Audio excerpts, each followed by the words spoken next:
fastly, but up to it. So I want to give you guys a heads up here. Yeah, roger that. We're getting out of the way. Okay, so you ready to go on your end for that? Just to the turnstile. Yep.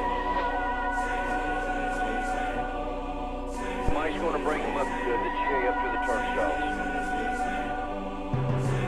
Are we ready to open GA doors?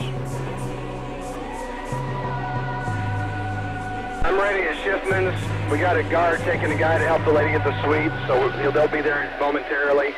But you can start without that. But I'm good at Schiffman's. Yeah, we don't even worry about the suites at this point. We want to get the other GA doors open. So buckets are ready everywhere else. Let's do the doors. We've got GA folks in the streets, guys, in the streets. So we got to get the GA doors open.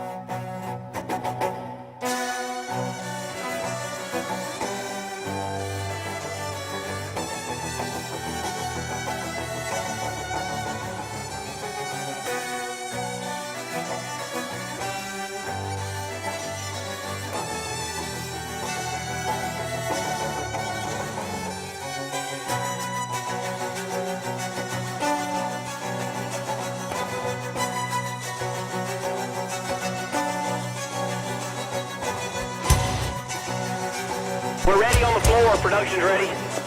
All good, Roy. Let's go.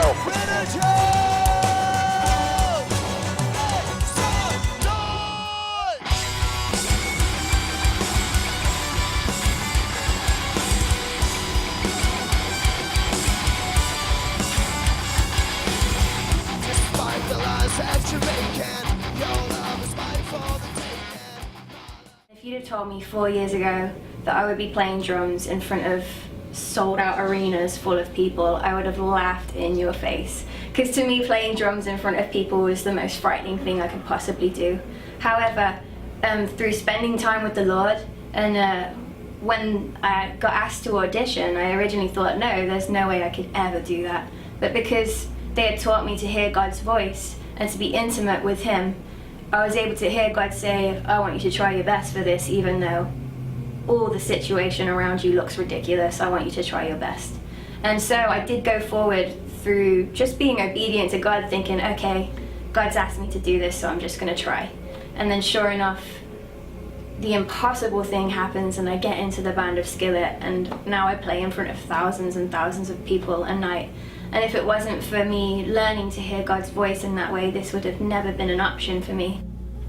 The really unique thing about Skillet, what I get excited about, is that I just feel, I know that God has called me to both audiences. And I think what Skillet does is I think we bridge these groups. I think to a mainstream crowd, they're like, oh, these guys rock, and they're not judging us. And I've got a lot of friends in that world that are pagans and hate Jesus and everything else.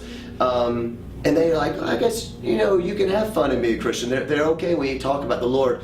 On the Christian side, there's a lot of people, like the way I grew up in my family, that would normally look at somebody like me and be like, you can't dress like that and be a Christian. You can't play music like that and be a Christian. You can't hang out with these people and be a Christian. And I think God is using Skillet to encourage the church that we have to be the hands and the feet of Christ.